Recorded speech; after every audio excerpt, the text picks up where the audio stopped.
Bună, dragilor, sunt Andra Mihaela și am revenit cu un nou filmuleț, o nouă prelegere de-a lui Neville Goddard, intitulată Credința, prelegere ținută de acesta în anul 1968, pe 2 mai.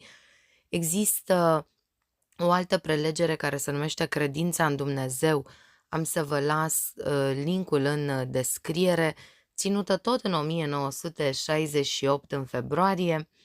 Vă invit la o prelegere, așa cum v-ați obișnuit, minunată, extrem de interesantă, dar înainte însă de a începe, nu uitați să apăsați butonul de subscribe dacă n-ați făcut-o încă, să dați share și like la final dacă v-a plăcut, pentru ca cât mai mulți oameni să ajungă la aceste informații. Bineînțeles, vă aștept și pe grupul privat de Facebook Îndrăznește să crezi, tehnicile lui Neville Goddard și ale altor mistici. Să începem! Biblia definește credința ca fiind o încredere neclintită în lucrurile nădăjduite, o puternică încredințare despre lucrurile care nu se văd. Ni se spune în Evrei 11:1. Ceea ce se vede este făcut din lucruri care nu apar. Credința nu dă realitate lucrurilor care nu se văd. Loialitatea față de realitate este cea care face ca lucrurile să apară. Pot să văd faptele pe care le vede lumea și să cred în continuare în starea nevăzută? Dacă pot rămâne loial stării nevăzute, voi primi, într-un fel, o confirmare. Ni se spune în Ioan 14:1, 2 și 3, aveți credință în Dumnezeu și aveți credință în mine.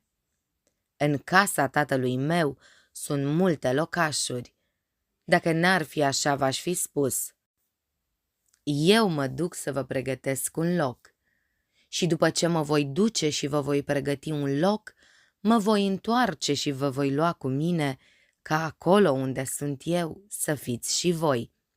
Fac aici o paranteză pentru cei care își doresc să asculte prelegerea multe locașuri. Am să las și pentru aceea link.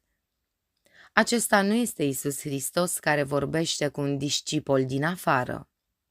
Eu vorbesc singur. Dacă toate lucrurile sunt făcute de Dumnezeu și fără El nu este făcut nimic din ceea ce este făcut, atunci unde este Dumnezeu? În imaginația mea. Nu ești chemat să faci lucrurile. Toate lucrurile există deja. Întreaga creație vastă este deja terminată. Doar devin conștient de asta. Orice stare pe care mi-o pot imagina poate fi ocupată.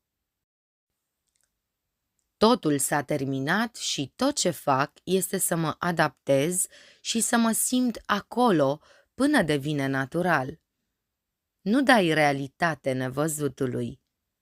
Loialitatea față de realitatea nevăzută îi conferă obiectivitate. Poți revizui trecutul. Noi, tu și eu, suntem aici, născuți din harul lui Dumnezeu și totuși îndrăznim să punem o limită puterii lui Dumnezeu. Păcatul nostru este îndoiala noastră față de Dumnezeu. Unii bărbați văd lucrurile așa cum sunt și spun, de ce? Visez lucruri care nu au fost niciodată și spun, de ce nu? Spunea George Bernard Shaw.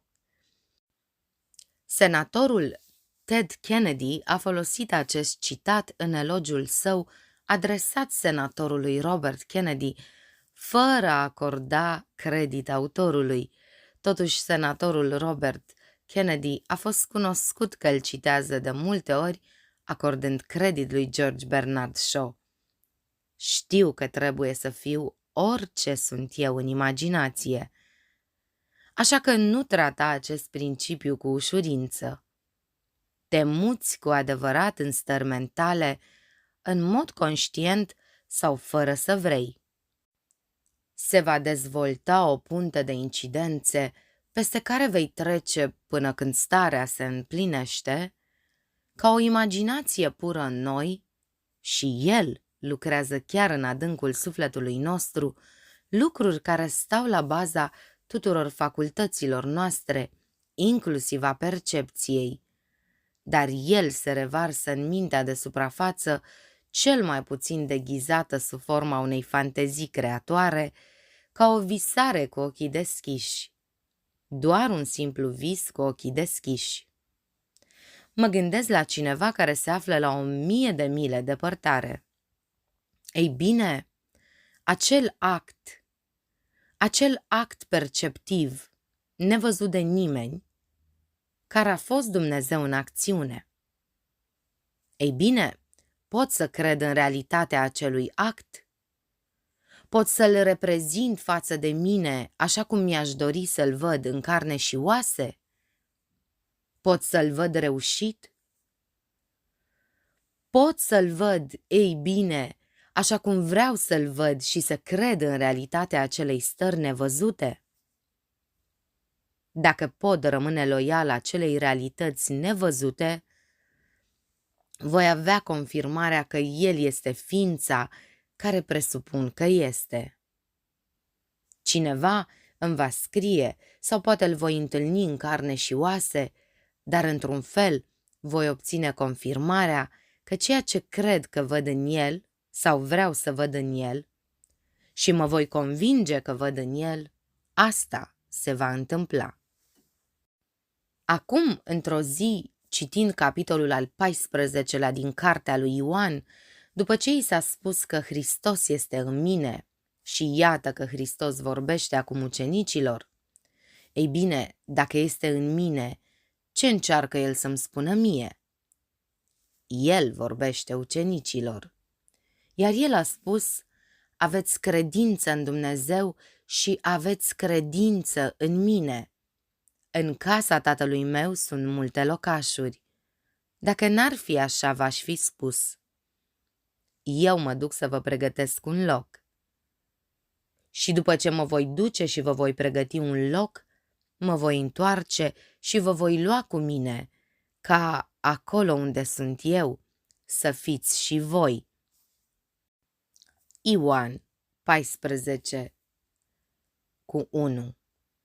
Ei bine, în timp ce am citit-o, mi-a venit în minte, dintr-o adâncime intuitivă deosebită, că nu vorbesc cu un discipol, ceva din exterior, ci vorbesc singur. Toată această conversație este ceva din mine. Iau corpul numit Neville, acest lucru vizibil, care este slab, limitat și fragil, și vorbesc cu el. Nu poți merge, ești limitat. Va dura timp pentru a ajunge acolo, va fi nevoie de bani pentru a ajunge acolo. Poate nu-ți poți permite nici timpul, nici banii. Dar mă va duce, dacă sunt imaginație, oriunde în această lume, fără bani și nu am nevoie de timp. Pot să stau pe un scaun și să-mi pun trupul, oricât de greu este, pe un scaun sau pe un pat, și dacă sunt tot imaginație și Dumnezeu este în om ca minunata imaginație umană a omului, atunci pot fi în orice loc din această lume în care îmi doresc să fiu. Deci pot să merg și să pregătesc un loc. Așa că am încercat. Am încercat să presupun că sunt acolo unde rațiunea ar nega asta, simțurile mele o neagă, dar am rămas în această stare până când mi s-a părut firesc, pur și simplu mi s-a părut natural. Ei bine, atunci am fost acolo. Și apoi mi-am deschis ochii asupra lumii pe care o închideam și a fost un șoc să mă regăsesc pe scaun. Ei bine, dacă stau să analizez, mi se pare o prostie. Ce am făcut părea real în timp ce am făcut-o.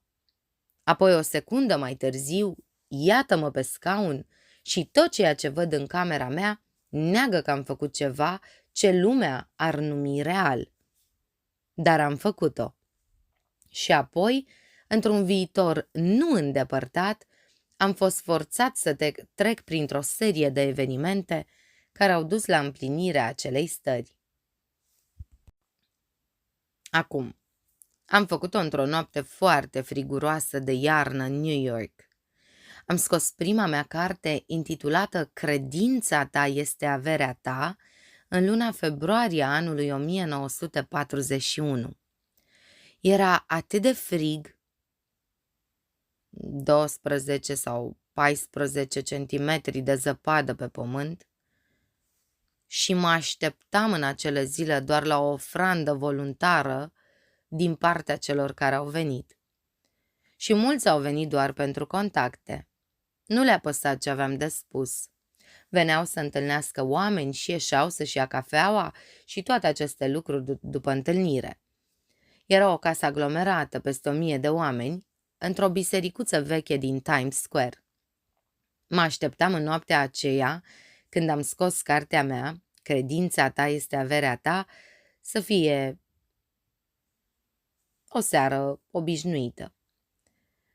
Dar în noaptea aceea, din cauza vremii, nu cred că am avut 150 de oameni din 1000 cât credeam că vor veni.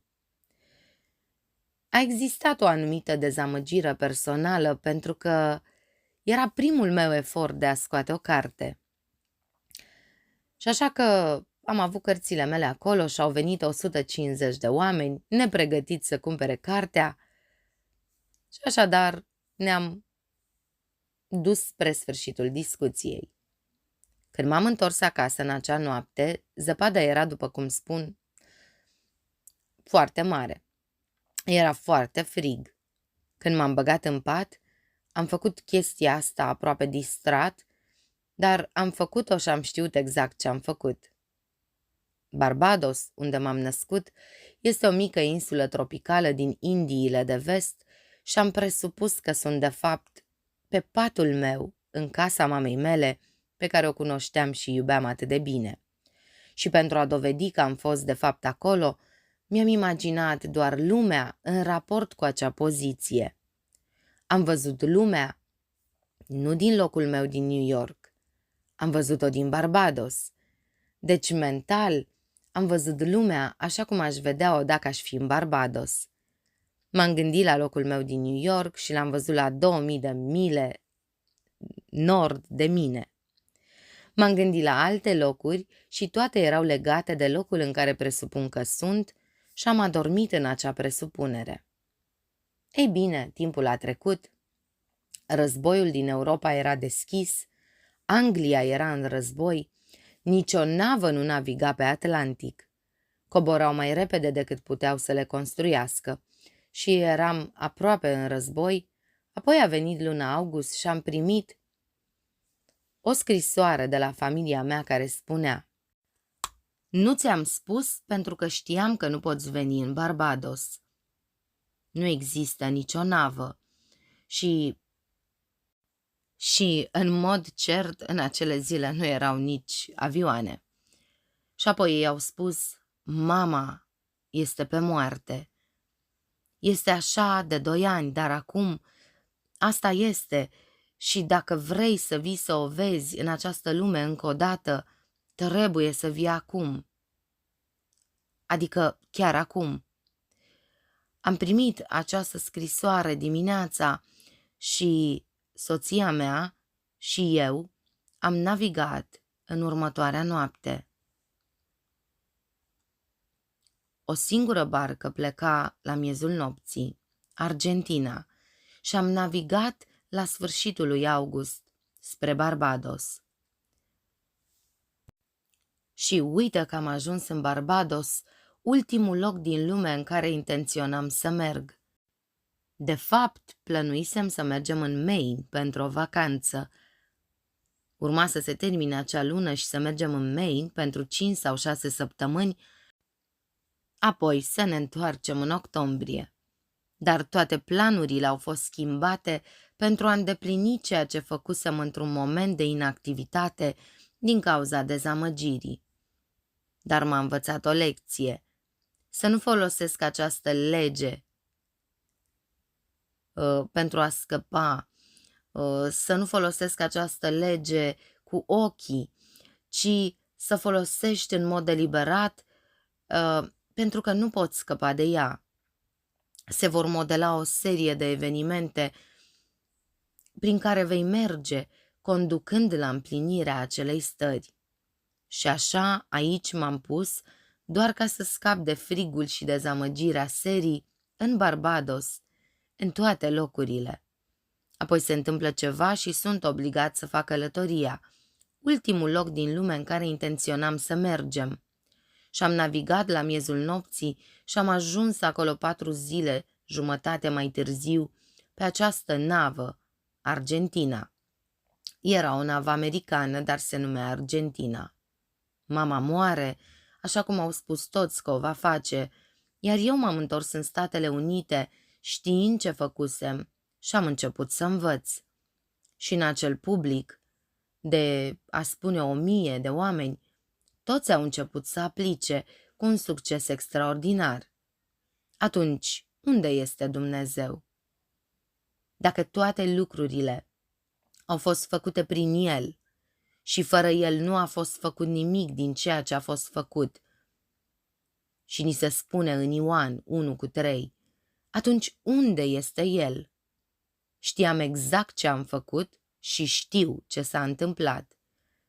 Ei bine, dacă pot urmări ceea ce s-a întâmplat cu o cauză invizibilă, ceea ce am făcut, și repet și spun acea poveste și altora, care pot să o ia și să încerce și să o repete, atunci am găsit cauzalitatea. Și dacă toate cauzele izvorăsc de la Dumnezeu, atunci l-am găsit. L-am găsit ca pe propria mea imaginație umană minunată. Acesta este Dumnezeu. Nu există nimic pe lumea asta care să nu fi fost imaginat mai întâi. Acum, aici nu ești chemat să faci chestia. Lucrurile există. Toate lucrurile din lume există. Eternitatea există și toate lucrurile din eternitate sunt independente de creație, ceea ce a fost un act de milă, spunea William Blake. Nu poți concepe ceva care nu este. Ca rezultat al acestuia, în 1941, era anul 1949 când am ținut o serie de prelegeri în Milwaukee, iar chimistul șef de la Alice Chalmers a venit la întâlnirile mele. Am făcut o declarație folosind un termen care este un termen științific, iar cuvântul era entropie. Ei bine, s-ar putea să-l fi folosit nu așa cum ar fi folosit acest cuvânt oamenii de știință, dar aveam propriul meu concept despre ceea ce înseamnă cuvântul și definiția mea și am spus că pot schimba trecutul. Dacă pot face ceva, îl pot desface. Orice aș putea crea, pot să decreez. Orice aș putea face, pot să desfac.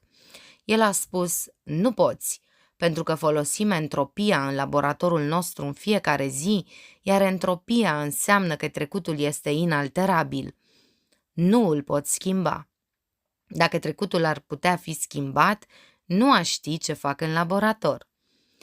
El a spus, toată ziua primesc mici monstre de apă din toată lumea, pentru că noi facem aceste turbine uriașe și din Australia, Noua Zeelandă, Africa de Sud, peste tot în lume, trimit monstre pentru că apa trece prin anumite zăcăminte minerale și poartă cu ea tot ce se află în acel mineral și deci se găsește.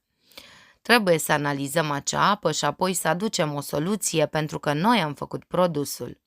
Și am spus, nu-mi pasă ce spui, știu ce am făcut și poți anula trecutul, îl poți schimba. Nu se poate face, a răspuns el. Am spus, în ceea ce mă privește, întreaga lume vastă este terminată.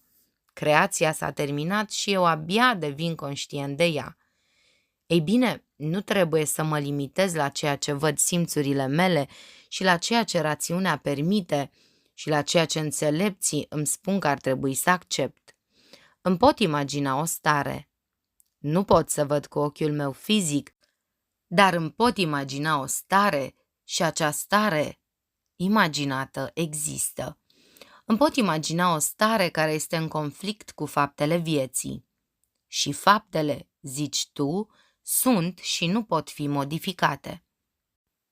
Îmi pot imagina o stare care ar anula acel fapt. Ei bine, acea stare există. Dacă ocup acea stare, va anula așa zisul fapt de care spuneți că este reparat pentru totdeauna. Ei bine, mi-a pus la îndoială mintea, dar era un tip îngrozitor de drăguț. Numele lui era profesorul Imhoff. El a fost șeful departamentului acestei instituții chimice. O persoană foarte înțeleaptă, blândă și bună. M-am întors la New York și mi-a trimis atunci o scrisoare științifică datată în 15 octombrie 1949, în care îmi spunea: acum, Neville, îmi pare rău pentru că am spus ceea ce am spus. Acest om este de departe un mai mare fizician decât sunt eu, om de știință. Este vorba despre profesorul Feynman de la Universitatea Cornell, una dintre cele mai mari universități care se ocupă de fizică, cu unii dintre cei mai remarcabili fizicieni ai zilelor noastre în fizica speculativă, teoretică, și aceasta a fost scrisoarea lui. Și-a scris în această mică scrisoare, care a fost tipărită în revistă, o poveste despre pozitronul, o mică particulă care este produsă în dezintegrarea atomică. Este ca electronul, dar diferă în acest sens. Este pozitiv în sarcina sa în loc să fie negativ. Acum, acestea sunt cuvintele lui Feynman, nu sunt ale mele. El spune: pozitronul este un electron greșit. Pornește de unde nu a fost și se grăbește până unde era acum o clipă. Este aruncat atât de tare încât sensul timpului este inversat și apoi se întoarce acolo unde nu a fost. Acum, acesta este Feynman. Acesta nu este Neville. Apoi continuă să spună: când un mic electron se mișcă rapid în spațiu, dacă este respins, este deviat, dar își continuă cursul. Dar dacă este aruncat atât de tare, atunci sensul său temporal este inversat și se întoarce acolo unde nu a fost. Acum, a spus el, pe baza acestui fapt trebuie să tragem concluzia că întreg conceptul pe care îl avea omul despre univers este fals. Întotdeauna am crezut că viitorul s-a dezvoltat încet din trecut. Acum, cu acest concept pe care l-am văzut și fotografiat, pot spune că nu mai este așa. Este 1949. Acel profesor, Richard Feynman, care se află acum la Caltech din Pasadena, a primit anul trecut premiul Nobel pentru lucrarea respectivă. Au ținut-o aproape 20 de ani pentru că acum este 1968 și el a primit-o în 1967, iar lucrarea a apărut în 1949. Nu știam asta ca om de știință, o știam ca un mistic. O văd, nu pot explica de ce, știu doar că totul există. Totul s-a terminat și tot ce trebuie să fac este să mă adaptez. Dacă știu ce-mi doresc pentru mine sau pentru altul, mă adaptez, pentru că treaba există. Ei bine, dacă mă adaptez la ea și se simte natural, atunci când se simte natural, atunci îmi deschid ochii asupra acestei lumi pe care am exclus-o în acest scop. Când deschid ochii, m-am întors. De fapt, am fost acolo unde rațiunea ar nega că am fost. Și apoi, când deschid ochii, am accelerat cu viteza luminii de oriunde am presupus că sunt, până unde sunt fizic. Acum sunt atât de șocat să descoper că nu sunt de fapt acolo, dar sunt aici fizic. Sensul meu al timpului este răsturnat și acum trec peste un pod de incidențe, o serie de evenimente care mă obligă să mă îndrept spre împlinirea acelei stări invizibile. Și când ajung acolo, nu este invizibil, devine vizibil. Se aruncă pe ecranul spațiului, iar lumea numește asta un fapt. Și rămân uimiți de asta pentru că pentru ei asta este real. Înainte de a deveni obiectiv, era ireal. Așadar vă spun, credință în realitatea nevăzută. Nu dai realitate nevăzutului. Loialitatea față de realitatea nevăzută este secretul credinței. Deci când ne spune credința este asigurarea lucrurilor nădăjduite, convingerea lucrurilor care nu se văd, în Evrei 11:1, prin credință înțelegem că lumea a fost creată prin cuvântul lui Dumnezeu, astfel încât lucrurile văzute au fost făcute din lucruri care nu apar. Acum permitem să-ți împărtășesc această poveste. Un prieten de-al meu care locuiește în LA a venit cu mulți ani în urmă din Pittsburgh. Așa că în 66 s-a întors la Pittsburgh și s-a întâlnit cu puținii prieteni care sunt încă pe această lume. Mulți au plecat. Această prietenă vorbește despre o doamnă care se numește Betty. Ei bine, Betty s-a căsătorit cu acest bărbat, iar numele lui ar trebui să fie Matthew. Ei bine, Matthew suferea de o anumită boală care ducea progresiv la surditate totală. În timp, această boală este însoțită de amețeli și de alte simptome. Care este numele bolii, nu mai știu. Ea mi-a spus, dar nu sunt familiarizat cu acești termeni medicali. Dar este ceva incurabil în ziua de astăzi. Niciun medic nu știe cum să o trateze, iar treptat se îndreaptă spre surditate totală. Între timp, vine și o altă afecțiune mai dureroasă care o însoțește și aceste stări oribile de amețeală care culminează cu sfârșirea. Această prietenă i-a spus povestea așa cum i-am spus-o eu, cum poți revizui trecutul, că în ciuda faptului că se îndreaptă către inevitabila surditate totală, nu trebuie să fie așa. Ei se pot întoarce și pot schimba trecutul până la acel moment din timp, care a fost cu 14 ani înainte, când acest lucru a început să se arate în corpul lui.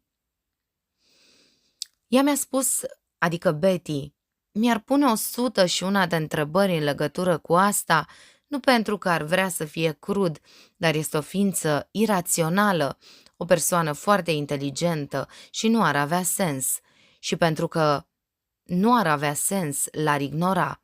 Dar Betty s-a gândit și a spus, am să încerc eu să fac asta. Acum, a spus prietena ei, a fost un lucru foarte dificil pentru Betty și pentru mine, pentru că părinții mei erau amândoi surzi, iar părinții lui Betty erau amândoi surzi, iar noi am fost crescute într-un mediu de surzi. A trebuit să învățăm limbajul semnelor pentru a comunica cu părinții noștri.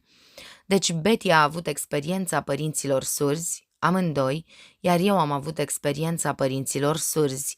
Și să fiu confruntată cu această imagine a fost o imagine oribilă, oribilă. Betty mi-a spus, o voi face în fiecare noapte. Și-a luat o propoziție simplă.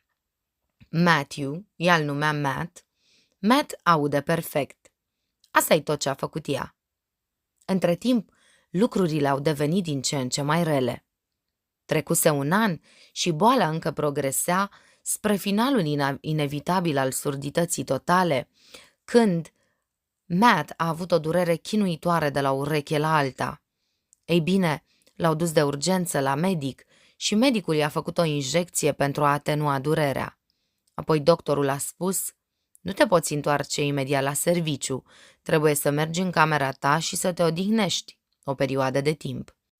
Ei bine, în camera a stat, a dormit puțin și când s-a trezit, auzea perfect. Auzea perfect. A fost trimis acasă de vreme în acea seară. De obicei, ajungea la ora 6. Când a venit acasă, soția l-a întâmpinat cu obișnuitul, ce s-a întâmplat? Ce s-a întâmplat astăzi la birou?" Iar el a răspuns, Betty, aud perfect. A folosit cuvântul identic pe care ea îl auzise noapte de noapte. Tot în imaginația ei l-a auzit spunând, Betty, aud perfect. Așadar, ea și-a auzit numele spus de soțul ei, Matt, iar acesta a confirmat spunând, aud perfect. Apoi a spus, cred, cred, cred. Ei bine, Dumnezeu este propria imaginație umană minunată. Ăsta este Dumnezeu. Omul este toată imaginația, iar Dumnezeu este om și există în noi și noi în el. Trupul etern al omului este imaginația și acesta este Dumnezeu însuși. Și toate lucrurile sunt posibile pentru Dumnezeu. Tu și cu mine, iată-ne, făcuți prin harul lui Dumnezeu, născuți prin harul lui Dumnezeu și îndrăznim să punem o limită puterii lui Dumnezeu. Noi, făpturile născute din harul lui Dumnezeu, îi spunem lui Dumnezeu sau ne spunem nouă înșine ce nu poate face și îi dăm în schimb lui Dumnezeu păcatul împotriva Duhului Sfânt, care, din câte văd eu, este îndoiala omului. Singurul lucru care nu poate fi iertat este păcatul împotriva Duhului Sfânt, care este îndoiala omului în puterea lui Dumnezeu. Poate l-ați auzit pe regretatul senator Kennedy într-unul sau două dintre discursurile sale politice. Îi plăcea foarte mult să citeze acest pasaj din George Bernard Shaw, de fapt fratele său Teddy, în elogiosul din New York, l-a citat. Nu i-a acordat credit lui George Bernard Shaw, dar fratele său o făcuse de nenumărate ori și prin urmare oamenii știau, cei care l-au auzit, că nu era a lui Teddy sau a lui Bobby, ci a lui Bernard Shaw. Și acesta este citatul. Unii bărbați văd lucrurile așa cum sunt și spun, de ce? Visez lucruri care nu au fost niciodată și spun, de ce nu? De ce nu? Lumea îmi spune că nu se poate. De ce nu? Nu sunt toate lucrurile posibile lui Dumnezeu? Și nu s-a făcut Dumnezeu pentru mine ca să pot deveni Dumnezeu? Ei bine, dacă a devenit eu, nu pot diseca corpul și să-l găsesc într-un atom. Nu-l pot găsi în creier. Nu-l găsesc în niciun organ al corpului. Prin urmare, unde este el? Doar unde este el? În Scripturi mi se spune că are un nume și acest nume este numele lui pentru totdeauna și pentru totdeauna, iar numele definit este Eu sunt. Ei bine, acesta este miezul ființei mele. Nu pot să-l las deoparte. Mă așez să-mi imaginez. Cine își imaginează? Eu sunt. Nu am fost niciodată în stare să pun eu sunt acolo și să mă uit la asta. Este ființa care percepe, nu lucrul perceput. Este ființa care face, nu lucrul făcut. Este ființa care creează. Iar omul rămâne uimit de propriile sale creații și uită de Creator. Se îndrăgostește de toate lucrurile pe care le face și îl uită complet pe Făuritor, iar Creatorul este Eu sunt. Nu există alt producător. Nu există alt Dumnezeu. Așa că, când am aflat asta, am știut că atunci când am fost în Barbados, de fapt dormeam în casa mamei mele într-un pat pe care îl cunoșteam bine și era cald. Am simțit căldura tropicelor. Am putut detecta mirosurile tropicelor. Se deosebesc de lumea nordică. Am detectat toate lucrurile care au legătură cu tropicele. Ei bine, cine o face? Eu sunt. Nu pot scăpa de Eu sunt. Acesta este Dumnezeu? Da. Ei bine, nu a luat un tren acolo. Nu, nu sunt trenuri. Nu a luat un avion? Nu, nu erau avioane atunci. Nu a luat o navă? Nu, pur și simplu era acolo. Oriunde presupun că sunt acolo. Și deci, dacă pot presupune că sunt în altă parte, până în punctul în care cineva ca sora mea chiar mă vede acolo, ei bine, trebuie să fiu oriunde mă aflu în imaginație. Într-o zi, Am avut ocazia, pe când eram la New York, să presupun că sunt văzut de sora mea, al cărei fiu era grav bolnav, era în vârstă de 17 ani și avea cancer. Nimeni nu știa ce era în neregulă cu el până când nu l-au deschis și apoi a fost prea târziu. Întregul corp era complet ciuruit la vârsta de 17 ani. Și ei spun că dacă ești tânăr, când dezvolți asta, atunci, ca toate lucrurile tinere, crește. Dacă ești dezvoltat până la vârsta de 60 sau 70 de ani, sunt șanse să nu mori din cauza asta, pentru că lucrurile nu se mai construiesc atunci. Doar marchează timpul. Dar tinerețea crește. Fie că este o celulă bună sau o celulă rea, pur și simplu crește rapid. Așa că la vârsta de 17 ani nu se simțea bine. Ei s-au tot întrebat ce e neregulă cu băiatul și cineva a sugerat să îl deschidă și să arunce o privire în interior. S-au gândit că ar putea fi vreun apendice sau ceva ciudat acolo, așa că l-au deschis și l-au cusut înapoi. Nu puteau face nimic. Întregul corp dispăruse pur și simplu. Ei bine, ca să-mi consolez sora, m-am gândit să-mi pun trupul fizic în New York și să presupun că sunt în Barbados. Sunt în camera nepotului meu, iar când sora mea intră în cameră, o să mă vadă pe mine, nu pe fiul ei. De fapt, am presupus că sunt acolo. Ocup același spațiu pe care l-a ocupat nepotul meu Billy și apoi când am simțit că este firesc, am presupus că sora mea a intrat. A intrat, a venit și s-a uitat. Am ieșit din acea tăcere. Am intrat în sufragerie unde un prieten, care a venit pentru că îl invitasem la un cocktail, îi spusesem, treci la ora cocktailului, este pe la ora 5 și vom bea ceva.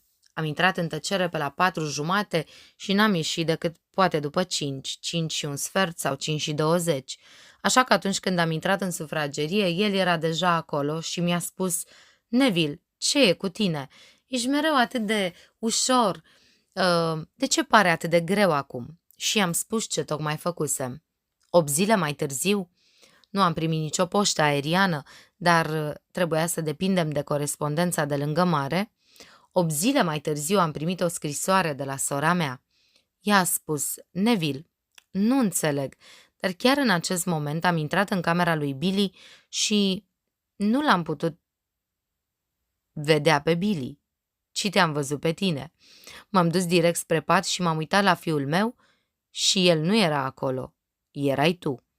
Și te-ai uitat la mine și ai zâmbit. Și nu am putut, am încercat și am tot încercat să mă uit, dar Billy chiar nu era acolo. Erai tu. Nu înțeleg, Neville. Dacă ai cunoștință despre ceva de genul ăsta, care să facă lumină asupra acestui lucru, te rog să-mi spui. 8 zile mai târziu, același prieten se afla la noi și am arătat scrisoarea. Așa că am avut 2 martori, soția mea și prietenul meu. Deci știu că trebuie să fiu oriunde mă aflu în imaginație. Așa că-ți spun, nu o trata cu ușurință.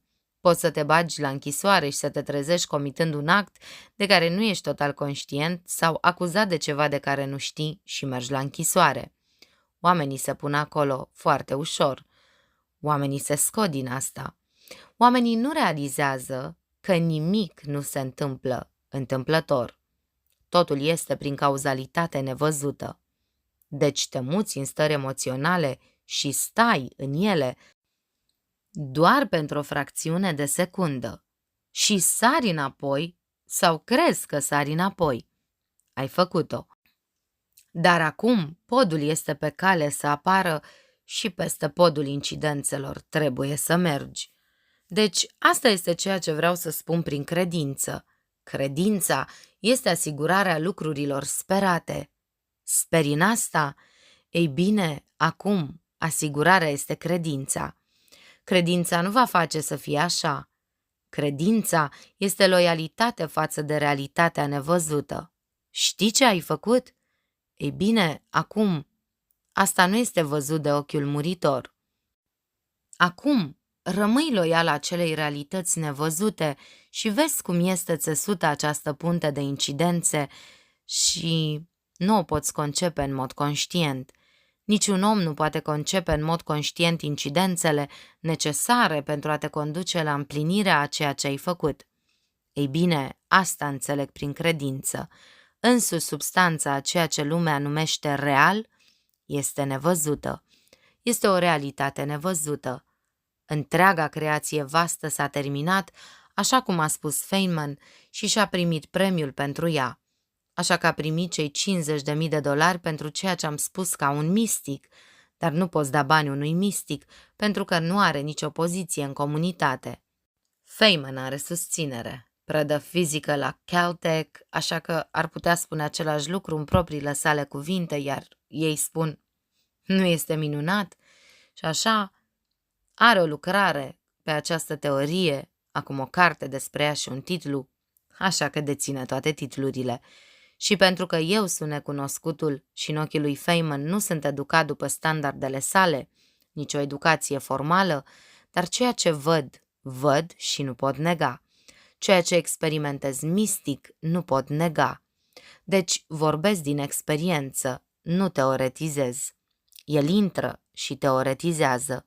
El experimentează, da, și reușește ocazional să facă o fotografie a așa numitei particule nevăzute și are suficiente fotografii pentru a dovedi existența pozitronului. Și apoi vine minunata lui onoare, $50.000 și tot ce este însoțit de ea. Dar îți spun că în ciuda tuturor cărților care sunt scrise, cu toate titlurile mărețe semnate în spatele numelui său de autor, cartea cărților este Biblia și nimeni nu-i cunoaște pe autori. Toți sunt anonimi. Nimeni nu știe cine este Petru, cine este Iacob, cine este Matei, Luca, Marcu sau Ioan. Nimeni nu știe. Sunt anonimi și așa rămân. Personajele, nimeni nu știe dacă au umblat vreodată pe fața pământului. Vă spun că n-au făcut-o.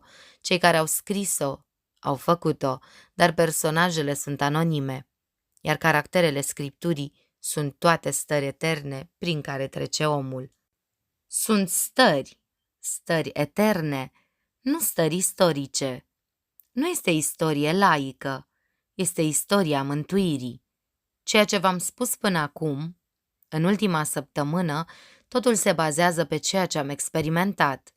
Și vă spun, toată lumea o va experimenta. Nimeni nu poate eșua, pentru că dacă cineva a eșuat, Dumnezeu a eșuat și el nu va eșua. Deci prostul să spună în inima lui, nu există Dumnezeu, ca această carte. Dumnezeu este mort și toate prostiile alea. Lasă-l să se distreze. A scris asta doar pentru a face bani.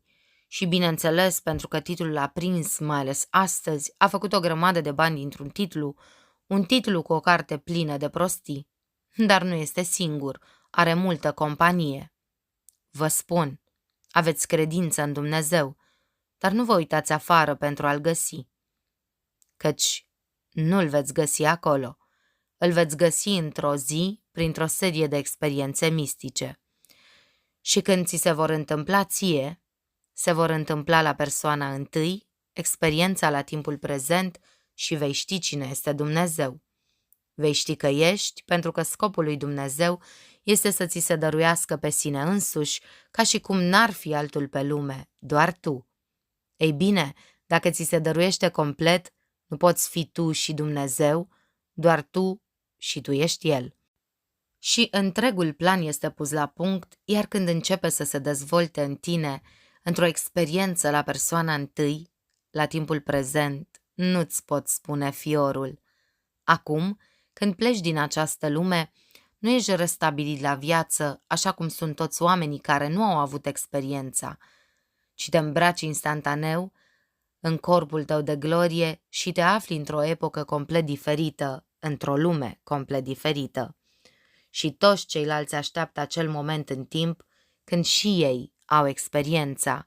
Și atunci când moartea vine în urma experienței, ei se mută instantaneu din corpul decăderii, căci aceasta este dezintegrare, într-un trup care este nemuritor, un trup de glorie. Deci asta este pentru toată lumea din lume. Și pot să îți spun, nu încerca să te cerți cu nimeni care încearcă să-ți dea toate motivele lui Cezar, de ce nu poate fi așa. Te bag într-un cuptor mic și scot puțină cenușă și spun, ăsta a fost omul. Prin urmare, nu poate supraviețui pentru că asta este. Ei bine, lasă-l să se distreze. Este perfect în regulă. Lasă-l să se distreze. Nu te mișca. Lasă-l să se distreze. Este o persoană atât de înțeleaptă, atât de înțelept în propriul său sfat și atât de înțelept în ochii proștilor. El nu poate fi înțelept decât în ochii proștilor. Deci nu te certa cu el. Lasă-l în pace așa cum este. Așadar, el se va găsi, când oamenii îl numesc mort, readus la viață și va fi total inconștient cum naiba s-ar putea întâmpla asta. Dar oricum, e atât de orb, nici nu va recunoaște. El o va considera de la sine înțeles, așa cum noi luăm respirația de bună. Luăm de la sine toate funcțiile normale ale corpului și totuși fiecare funcție este un miracol. Îți pui puțină pâine în gură și dintr-o dată, printr-o chimie, nu înțelegi că nu mai e pâine. Este sânge și oase și țesut. Și ceea ce nu poți incorpora în sistemul tău și utiliza cu înțelepciune, expulzezi. Chiar și actul expulzării din sistem este un mister. Și totuși luăm toate aceste mistere de la sine înțeles și totul există. Ei bine, noi îi spunem natură. Asta acoperă o multitudine de prostii. Natură. Definiți-o pentru mine. Așa că îți spun în seara asta, îți iei visul tău nobil, nu numai pentru tine, ci și pentru ceilalți. Ce vrei? Ce vor? Întreabă-i. Acum, nu argumenta. Ce vrei? Ei bine, atunci în ochiul minții tale îndrăznește să presupui că ai ceea ce în momentul de față neagă rațiunea și simțurile tale. La fel și pentru ei, îndrăznește să presupui că au ceea ce în momentul de față neagă rațiunea și simțurile lor și neagă totul despre ei. Dar rămâi fidel presupunerii și presupunerii tale în raport cu acestea. Deși este fals în acest moment, dacă persiști în el, se va întări în realitate. Acum încearcă. Aș putea să-ți dau cazuri nenumărate, dar de ce să le repet iar și iar? Fiecare istorie din Biblie s-a repetat deja de 2000 de ani și încă rezistă, dar toate sunt pentru a încuraja omul să-l testeze pe Dumnezeu, să-l încerce. Vino, testează-te și vezi. Nu ți se cere să testezi pe altul. În capitolul al 13-lea din Corinteni, ni se spune, nu vă dați seama că Iisus Hristos este în voi? Testează-te și vezi, cu excepția cazului în care nu reușești să îndeplinești testul. Ei bine, dacă nu reușești să îndeplinești testul din cauza îndoielii și a lipsei de credință, e în regulă. Ai putea merge și spune nu funcționează. Este perfect în regulă. Deci, nu funcționează pentru tine pentru că nu ai crezut. El nu pune limite puterii credinței. Toate lucrurile sunt cu putință celui ce crede. Deci, pot să cred cu adevărat în momentul în care încerc să cred, când totul îmi spune că nu se poate? Pot ignora faptele vieții și apoi să mă conving că s-a înfăptuit și să trăiesc până la urmă ca și cum ar fi adevărat? Îți spun, dacă o să încerci, vei putea să-mi scrii și să-mi oferi povești fantastice. Dar până la urmă este promisiunea lui Dumnezeu cea care mă preocupă. Să te învăți legea este minunat. Învață-i pe toți legea, pentru că trăiești în lumea cezarului. Trebuie să plătești chirie, să mănânci, să te adăpostești, trebuie să ai îmbrăcăminte. Toate aceste lucruri în lumea cezarului sunt esențiale. Așa că învață-i pe toți legea, ca ei să le împlinească și să împlinească toate aceste lucruri, dar nu neglija promisiunea. Și promisiunea lui Dumnezeu este să se dăruiască ție. Aceasta este promisiunea lui, că se va dărui de fapt ție. Înainte de a face promisiunea, Dumnezeu a fost Tatăl, așa că atunci când va reuși să se dăruiască ție, deși acum ești în trup feminin, când ți se dăruiește și nu vei găsi ciudat, te vei trezi într-o zi și vei vedea că tu ești tatăl, deși s-ar putea să fie acum mama a o duzină de copii. Și în ziua aceea nu ți se va părea ciudat că ești tată, că ești Dumnezeu Tatăl. Și dacă are un fiu, pentru că trebuie să aibă un fiu dacă este tată, și atunci acel fiu te va numi tată, nu te va numi mamă, te va numi tată, în împlinirea Psalmului 89, pentru că Scriptura trebuie să se împlinească în om. Deci scopul omului în viață este doar să împlinească Scriptura. Dar între timp, Cezar cere. El cere taxe. El cere asta și acel lucru și celălalt lucru. Ei bine, dă cezarului ceea ce e al cezarului, dar nu eșua să păstrezi vie făgăduința lui Dumnezeu și să te oprești asupra ei. Să mergem acum în tăcere. Dragilor, aceasta a fost minunata prelegere a lui Neville Goddard, intitulată Credința, o prelegere ținută în anul 1968, în mai, așa cum v-am spus. Am lăsat linkul în descriere și pentru cealaltă prelegere intitulată Credința în Dumnezeu. Sunt asemănătoare și totuși parcă de fiecare dată găsești ceva nou, găsești o frază care să spună: da, în sfârșit înțeleg. Sper să vă fie de folos și până la următorul filmuleț să avem cu toții, dragilor, pace în suflet!